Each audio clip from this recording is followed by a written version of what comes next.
बिस्मिल्लाहिर्रहमानिर्रहीम, अस्सलाम वालेकुम। आप देख रहे हैं प्रोग्राम न्यूज़ फीड और मैं Rukhshan Mir. Caretaker prime minister के इंतखाब पर मुशावरत जारी है और तमाम इत्तेहादी जमातों की तरफ से, बिलखुसूस प्राइम मिनिस्टर मियां मोहम्मद शहबाज शरीफ की तरफ से इस बात की तौसीक कर दी गई है कि 9 या 10 अगस्त को असम्बलियाँ तहलील कर दी जाएंगी और इंतखाबात 90 रोज़ के अंदर होंगे। लेकिन आज 1 अगस्त 2023 को असेंबली डिसॉल्व होने से चंद दिन पहले अवाम पर पेट्रोल बम गिरा दिया गया है और पेट्रोल की कीमत में 19.90 पैसे का इजाफा किया गया है। लोग इस वक्त सड़कों पर हैं, सरापा एहतजाज हैं।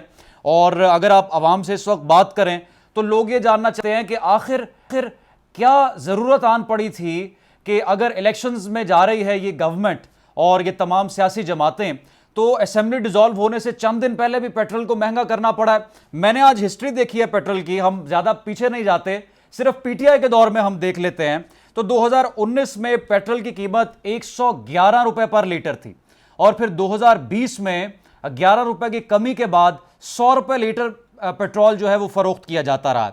फरवरी 2021 में पेट्रोल की कीमत 109 रुपए पर लीटर थी और फिर इसे चंद महीने बाद बढ़ाकर 114 या 15 रुपए किया गया।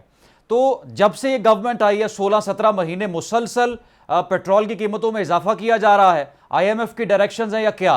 लेकिन जब पीटीआई की हुकूमत थी तो यही लीडर जो आज गवर्नमेंट में हैं पेट्रोल की कीमतों के हवाले से क्या कहते हैं, जरा ये सुन लें।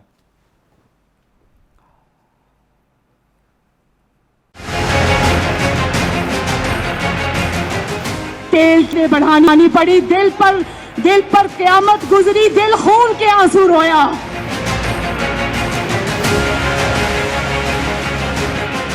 मरियम नवाज पेट्रोल की कीमत बढ़ने पर फट पड़ी, लॉन्ग मार्च का ऐलान कर दिया, महंगाई के खिलाफ सड़कों पर आएंगी। इस चीज का दिल से एतराफ है कि पेट्रोल की, डीजल की कीमतें हमें बढ़ानी पड़ी।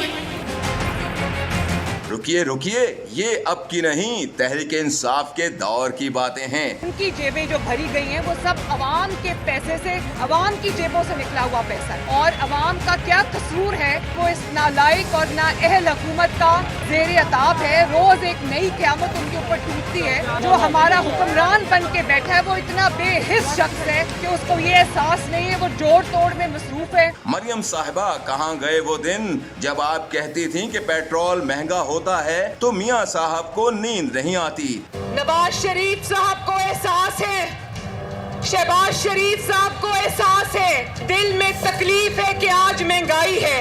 आईएमएफ की बात सुने तो महंगाई होती है, आईएमएफ की बात ना सुने तो फिर पाकिस्तान दिवालिया होने को आ जाता है।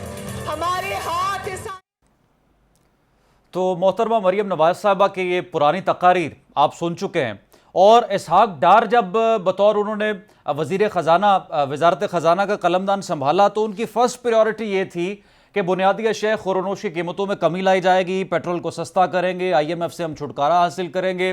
मियां मोहम्मद शहबाज शरीफ के यही हमेशा से हमने दावे सुने हैं जब वो अपोजिशन में थे कि हमें आईएमएफ के जाल से निकलना है, हमें कशकोल तोड़ना है। लेकिन इस वक्त अवाम के साथ किस चीज़ की दुश्मनी निकाली जा रही है? सीनियर सियासी तजियाकार सलमान आबिद साहब साथ मौजूद है और माहिर मौशत डॉक्टर कैस असलम साहब ने भी हमें ज्वाइन किया। डॉक्टर कैस असलम साहब, क्या वजह है कि पेट्रोल जाते जाते भी हुकूमत ने बढ़ा दिया रेट?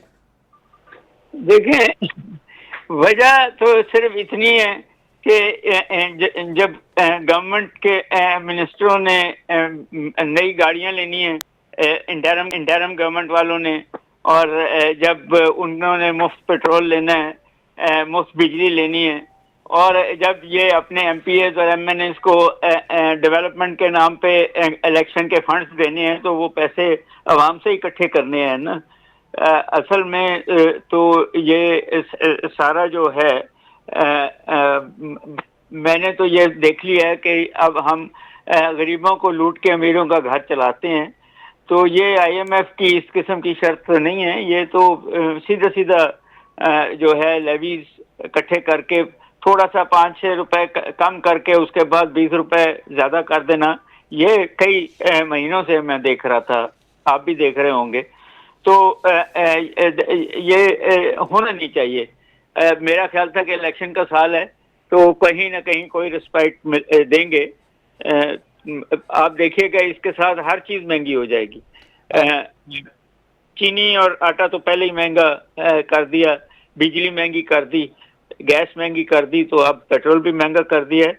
ये फैसले किए हुए हैं कि अवाम को लूट के अपने ऐश करने हैं।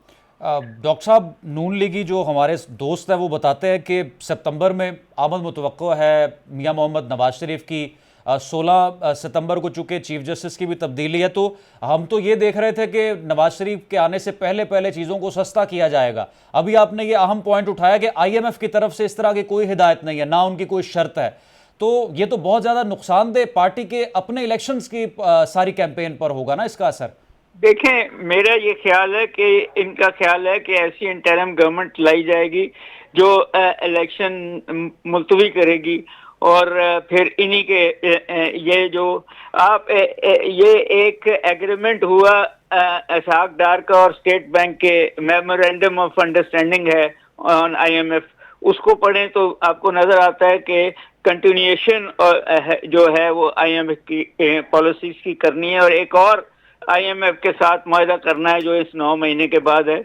और उसमें इनकी कोशिश तो ये थी कि इसहाक डार को ही प्राइम मिनिस्टर इंटरिम बना दें, जो शायद इनके इत्तेहादी नहीं माने, मगर कोशिश यही है कि ऐसे लोग रहें जो ये पॉलिसीज को चलाते रहें, और इलेक्शन से तो ये शायद ये डरते हैं इन दी कॉन्टेक्स्ट। और जो बात आपने नवाज शरीफ साहब की है, तो मैं नहीं मानता कि वो इतनी जल्दी इस मुल्क में आने लगे। भाई उनका इतने महीने रहा तो वो नहीं आए, तो अब वो क्यों आएंगे।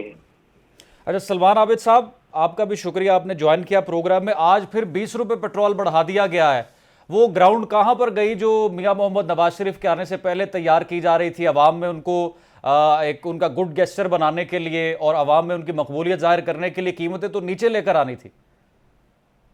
देखिए, बात यह है कि रिजीम चेंज के बाद जो सेटबैक पाकिस्तान की सियासत को और पाकिस्तान की इकॉनमी को हुआ है, उसकी कीमत पाकिस्तान की रियासत भी और पाकिस्तान की अवाम भी पे कर रही।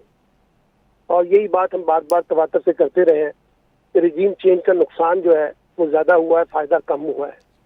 अब मसला ये नहीं है कि इमरान खान की हुकूमत कोई आइडियल हुकूमत थी, उसमें भी बेशुमार गलतियां हुई, लेकिन एक चलते फिरते निज़ाम को जिस बेतरतीबी से उतारा गया, उसका नतीजा है कि अब जो निज़ाम यहाँ पर राइज है वो अपनी जगह बनाने में नाकाम रहा है। इसहाक डार साहब का तजुर्बा हो, मिस्टर इस्माइल का तजुर्बा हो, IMF के मामलात हो, सियासत हो, मईशत हो, सिक्योरिटी के मामलात हो, हर महाज के ऊपर हमें नाकामी और सख्ताई का सामना करना पड़ा है। और अब जाते जाते हुकूमत जो है वो एक और बिल जो है, इससे पेट्रोल का मसला नहीं हुआ, डीजल का मसला नहीं हुआ, इससे पहले बिजली की कीमतों में इजाफा किया गया, गैस की कीमतों में इजाफा किया गया, फिर LPG गैस की कीमतों में इजाफा किया गया। तो हर तरफ एक महंगाई का एक जिन है। ऐसे में अमूमी तौर पर जब हुकूमतें आखिरी मुद्दत में होती हैं तो वो कुछ रिलीफ दे के आप बाहर निकलती है, लेकिन ये हुकूमत लगता है कि इंतखाबात के लिए भी तैयार नहीं है। और आज जो आसमा शराजी साहब के साथ शहबाज शरीफ साहब का इंटरव्यू है, उसमें ये इंडिकेशन आ गया कि नई मर्दमशुमारी को बुनियाद बनाकर इंतखाबात में तासीर की जा सकती है। यानी 90 रोज के अंदर इंतखाबात होते हुए दिखाई नहीं दे रहे आपको? नहीं जी, वो तो आज प्राइम मिनिस्टर ने कहा है ना कि नई मर्दमशुमारी की बुनियाद पर इंतखाबात होने चाहिए। तो अब मसला ये है कि किसका मातम करें, किसको दाद दें। और फिर ये जो पाकिस्तान में तरक्की और खुशहाली के नारे लगा रहे थे जज्बातियत की बुनियाद पे, वो सारे अब आपको लगा कि मसनूई किस्म के नारे थे और उसमें से कुछ नहीं निकला। ना IMF के साथ इनकी उस तरह से मामला तय हो सके। और देखिए ना, बात यह है कि अगर आपने अपनी लग्जरीज को खत्म नहीं करना, 400 अरब रुपए की गाड़ियां दी हैं आपने सरकारी अफसरों को, और अगर आप दूसरी तरफ जो है वो आम आदमी पे ज्यादा से ज्यादा टैक्सेस लगाकर, पेट्रोल की कीमतें बढ़ाते, फला चीजें लगा के अपनी मीशत को बढ़ाना चाहते हैं, ये एक कॉन्ट्राडिक्शन है। और अब आवाम के अंदर तो शदीद गुस्सा पाया जाता है और उसका रद्द-ए-अमल भी आज हमने सोशल मीडिया पर खास तौर पर देखा है। लेकिन सवाल ये कि जिस डटाई के साथ हुकूमत बैठी हुई है और वो आपके सामने कह रही है कि कोई फर्क नहीं पड़ता और हमने तो मईशत को दुरुस्त किया है, अगर ये मईशत इस तरह से दुरुस्त हुई है तो इस पर तो इन्ना लिल्लाहि व इन्ना इलैहि राजिऊन नहीं पड़ा जा सकता। सर, वो इसहाक डार साहब तो जब भी किसी चीज की कीमत बढ़ाते हैं वो कहते हैं कौमी मफाद में, मुल्की मफाद में, मईशत के मफाद में। रिजीम चेंज भी कौमी मफाद में हुआ, ठीक है ना, हुकूमत भी कौमी मफाद में आई, इस हुकूमत की इस्टेब्लिशमेंट के साथ रोमांस भी कौमी मफाद में हुआ। इसहाक डार साहब भी कौमी मफाद के तौर पर वजीर खजाना बने, वजीर खारजा बिलावल भुट्टो साहब भी कौमी मफाद में वजीर खारजा बने। बस ये कौमी मफाद की आज तक हमें समझ नहीं आ सकी कि ये कौमी मफाद जो कुरानों के गिर्द घूमता है, इससे आम आदमी को क्या फायदा मिलता है, हमारी समझ से तो बात है। ठीक है डॉक्टर कैस साहब, अभी चूंकि केयर टेकर प्राइम मिनिस्टर के नाम पर बड़ी मुशावरत जारी है, उसमें जाहिर है कि इनपुट अब पीपल्स पार्टी का भी है, नून लीग का भी है, मौलाना फजलुर रहमान का भी है, दीगर इत्तेहादी जमातों से भी यकीनी तौर पर लेंगे इनपुट। लेकिन बाज़गश्त ये है कि किसी इकोनॉमिस्ट का इंतखाब किया जाएगा, क्योंकि इस्टेब्लिशमेंट भी और सियासी जमातें भी ये चाहती हैं कि मईशत को बहरान से निकाला जाए। लेकिन सवाल यहाँ पर यह है, गुज़श्ता 16 महीने में मईशत का जो हाल इन पीडीएम जमातों के दौर में हमने देखा है, माजी में इसकी मिसाल नहीं मिलती। मैंने प्रोग्राम में जिस तरह आगाज में कहा कि 100 रुपये लीटर पेट्रोल था 3 साल पहले, 2 साल पहले, तो अब 272 रुपये पेट्रोल कर दिया है। तो अगर कोई केयर टेकर प्राइम मिनिस्टर जिसका बैकग्राउंड इकोनॉमी का है, वो कोई खातिर खा तब्दीली लाएगा मुल्क के मुआशी हालात में? इस मुल्क के माशी हालात में नहीं आ सकती तब्दीली। यहाँ का इंडस्ट्रियलिस्ट तो डॉलरों में अपना सरमाया लेके मुल्क से बाहर चला गया है, फॉरेन इन्वेस्टमेंट आ नहीं रही। इकोनॉमिस्ट तो शायद आईएमएफ की कुछ पॉलिसीज को कंटिन्यू कर दे, और वो भी इकोनॉमिस्ट दो किस्म के हैं ना जी, एक डेवलपमेंट इकोनॉमिस्ट है, एक न्यू क्लासिकल है। ये न्यू क्लासिकल के वो हामी हैं, तो डेवलपमेंट ये करना नहीं चाहते, असासे ये बेचना चाहते हैं, तो इस मुल्क को गिरवी रखना चाहते हैं। तो जो भी इकोनॉमिस्ट अगर आएगा भी, तो वो भी आईएमएफ के इजाजत के बगैर नहीं आएगा। तो आपने मोइन कुरैशी को भी देखा, आपने शौकत अजीज को भी देखा, आपने और बहुत सारे लोगों को देखा जो और शायद जो पिछले गवर्नर थे आपके स्टेट बैंक के, बहुत सारे लोग समझते हैं कि वो आ जाएंगे। बात यह है कि इकोनॉमी को ठीक करने के लिए इसके मजदूर, इसके प्रोडक्टिविटी, इसकी ज़मीन, इसकी एग्रीकल्चर, इसका पानी, इसकी बिजली, ये इसकी सनतें, इसके सर्विसेज सेक्टर, ये सारे अलाइन होने की ज़रूरत है। और इनके लाए हुए इकोनॉमिस्ट ये नहीं कर सकते। आपको नेशनल गवर्नमेंट लानी पड़ेगी, और वो नेशनल गवर्नमेंट है जो शायद प्रो पीपल फैसले करे, प्रो आईएमएफ और प्रो आपके अपर क्लासेस के फैसले जो हैं वो इकोनॉमी को भी नहीं ठीक कर सकते और मुल्क को भी नहीं ठीक कर सकते। सर आईएमएफ के साथ तो आपने हर चीज लिख ली है, एग्रीमेंट किया हुआ है, उनकी मर्जी के बगैर नहीं अब कुछ हो सकता, या हो सकता है? देखें, बात ये है कि फिर सॉवरेन ये फैसला कर लेना कि आप सॉवरेन नहीं है। आपने 3 बिलियन देना है आईएमएफ को, अभी जो मायदा किया है, आपको पाकिस्तानी $30 बिलियन भेजते हैं, तो कोई वजह नहीं है कि आप आईएमएफ के पैसे उनको हाथ पकड़ाएं और अपने घर को ठीक करें।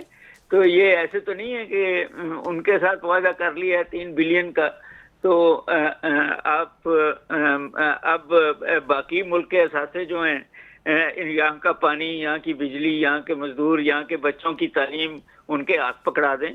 तो ये दुनिया में भी अब आप देखें कई अफ्रीकन मुल्कों में कू अभी ही हुए हैं इसी मसले पे, और वही यही कह रहे हैं कि जो वेस्टर्न मुल्कों के साथ आपने अलाइनमेंट की हुई है वो आपको तरक्की नहीं करने दे रहा है, वो आपको डिपेंडेंट रख रहे हैं। हमारा भी यही हाल है कि हम ना बच्चों को तालीम देने की कोशिश करते हैं, ना अपनी ज़मीन को जरखेज़ बना रहे हैं, पानी भी ज़ाया किए जा रहे हैं, फ्लड पे फ्लड आए जा रहे हैं। तो हमारे वो जो पैसा आता है ये अपने केसेस भी दूर करा रहे हैं और अपनी कारें भी ले रहे हैं। तो ऐसे तो मुल्क नहीं चला करते। मुल्क जो है वो आप आईएमएफ के साथ से मदद लें, बट उसका ये मतलब नहीं है कि आप अपने लोगों के जो है उनको खुदकुशियों पे मजबूर कर दें, उनका रोजगार छीन लें। ये बिल्कुल मैं नहीं मानता कि आईएमएफ कहता है इनको ऐसी बात। ठीक है। अच्छा सलमान आबिद साहब, आपने प्राइम मिनिस्टर साहब के इंटरव्यू का जिक्र किया, उसमें उन्होंने यकीनी तौर पर नई मरदमशुमारी के तहत इंतखाबात में जाना है, ये बात उन्होंने की है, लेकिन साथ उन्होंने ये भी कहा है कि ताखीर का कोई जवाज़ नहीं है। इलेक्शन कमीशन इस बात को यकीनी बनाएगा कि इंतखाबात वक्त पर हों, पोलिंग का अमल शफाफ हो वगैरह वगैरह। तो अब आप समझते हैं कि अगर नई मरदमशुमारी की तरफ जाते हैं तो इलेक्शंस नहीं होंगे वक्त पर और ज़्यादा देर स्टे करेगा ये care taker setup?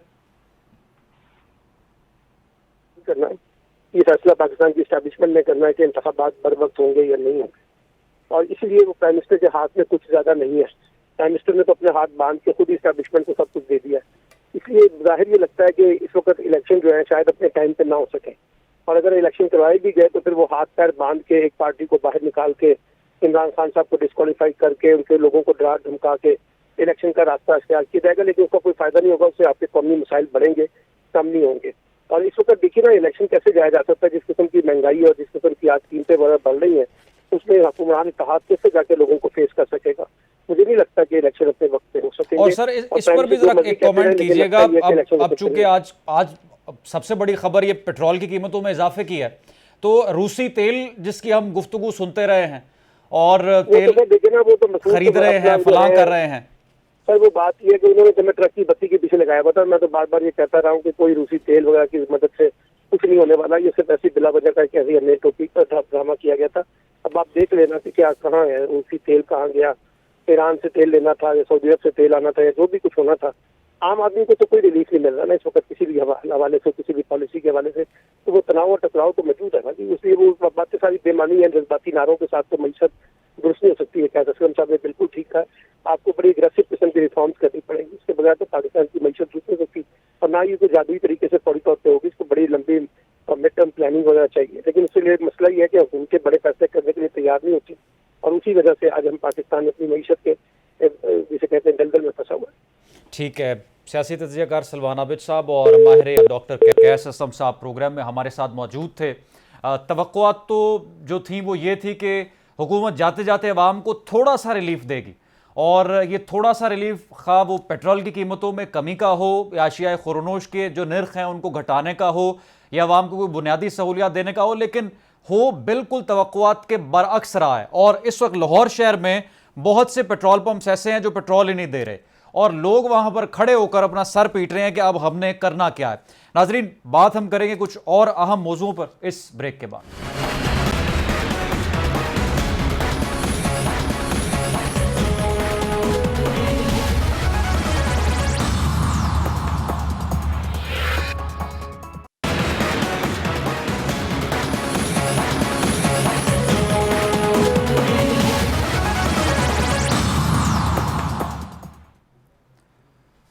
Welcome back नाज़रीन। प्रोग्राम में अब बात 5 अगस्त 2019 यौम सयाह और यौम इस्तेहसाल के हवाले से। ये वो दिन है जब भारतीय सरकार ने जुल्म बर्बरियत की एक ऐसी दास्तान रकम की जिसकी दुनिया भर में मिसाल नहीं मिलती। हिंदुस्तान AFSPA और PSA जैसे काले कवानीन को कश्मीरी अवाम के इस्तेहसाल के लिए आज भी इस्तेमाल कर रहा है। रियासती तहकीकाती एजेंसी SAI की मदद से अवाम को मजीद हिरासा करने के लिए इंतजामिया को इजाफी इख्तियारात दे दिए गए हैं। भारत कश्मीर की आज़ादी की जदोजहद के मकामी किरदारों को बदनाम करने के लिए झूठे और जाली ऑपरेशंस और मुकाबले भी कर रहा है। इस सिलसिले में ज़िया मुस्तफ़ा और मोहम्मद अली हुसैन के कत्ल के वाक़यात नुमायां हैं और पूरी दुनिया इनके बारे में जान चुकी है।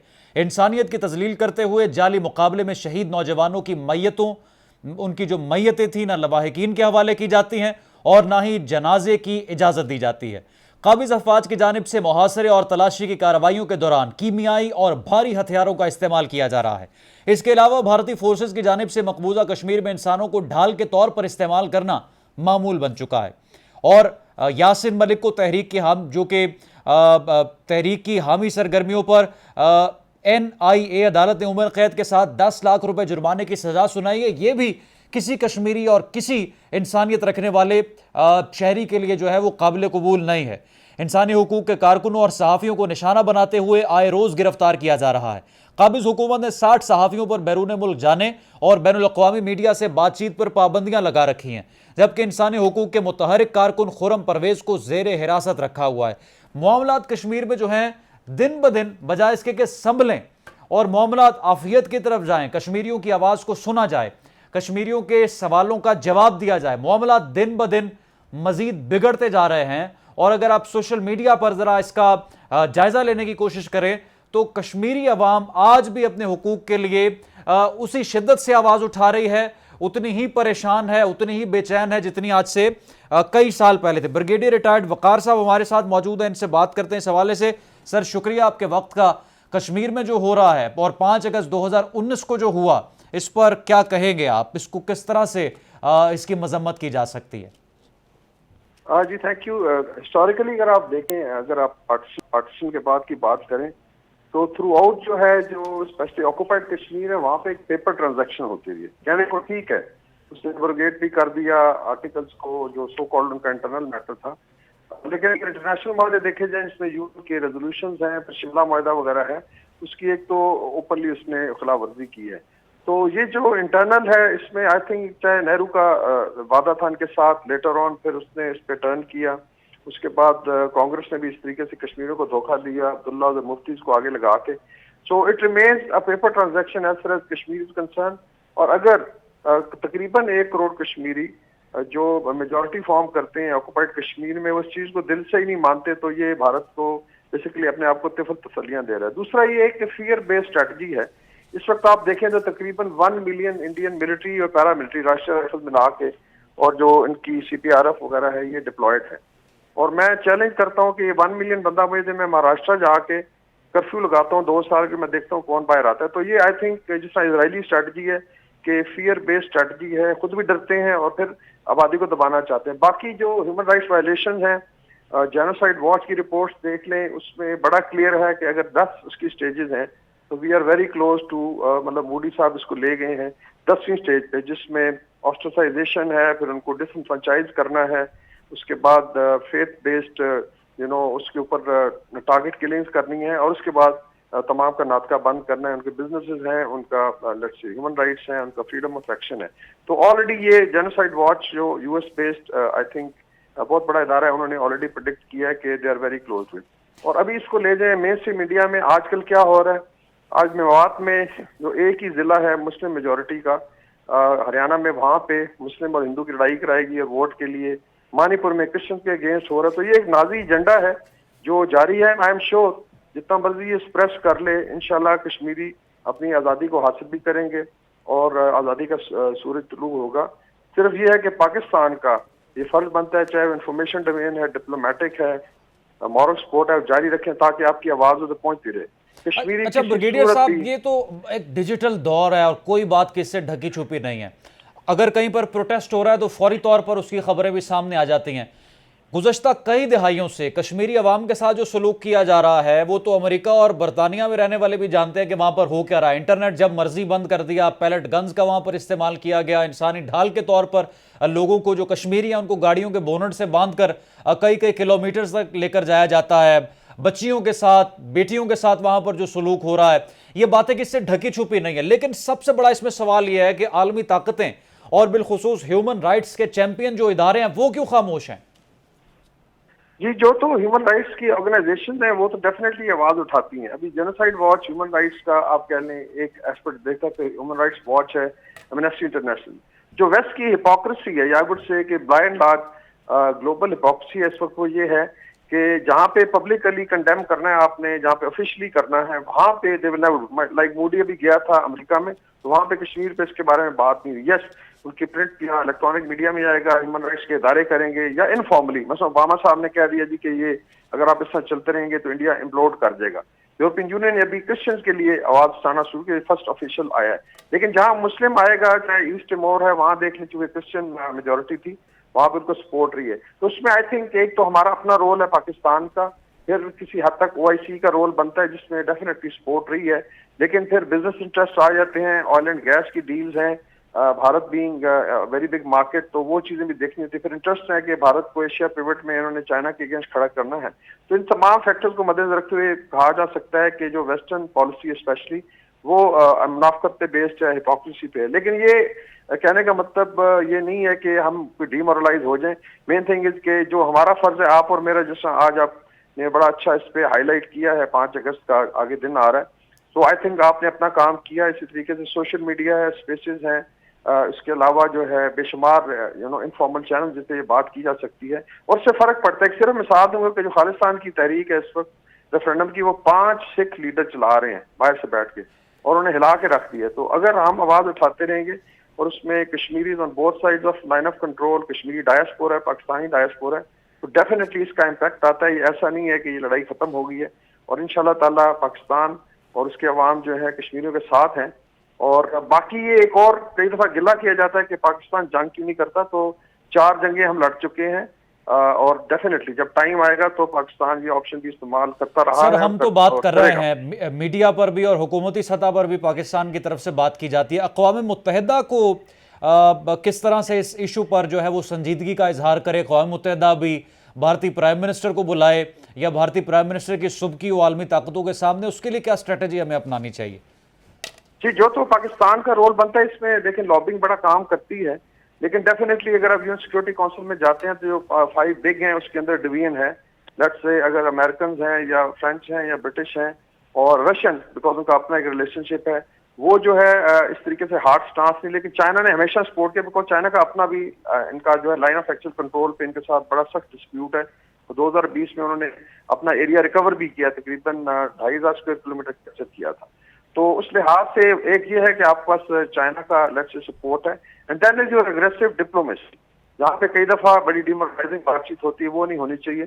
All of the nation approach के तहत आप चलें, जिसमें तमाम स्टेक होल्डर एक ही डायरेक्शन में हो, और जो मरहूम अली गिलानी साहब ने रास्ता दिया था कश्मीरियों को या पाकिस्तान को, वही एक रास्ता है कि पहले आप आज़ादी में, उसके बाद व्हाटएवर कश्मीरीज की चॉइस होगी उसको देखा जाएगा, लेकिन first thing is to get independence. और ये लड़ाई जो है फलस्तीनियों को देख लें, आयरलैंड में 100 साल जारी रही, फलस्तीनी भी तकरीबन इतने अरसे से लड़ रहे हैं जितना कश्मीरी लड़ रहे हैं, और शायद वहाँ पे ज्यादा सप्रेशन है। ठीक है जी, ब्रिगेडियर रिटायर्ड वक़ार हसन साहब हमारे साथ मौजूद है। नाज़रीन, कल दोबारा मुलाकात होगी। रुखसान मीर को दे न्यूज़ फीड से इजाजत। अल्लाह हाफ़िज़।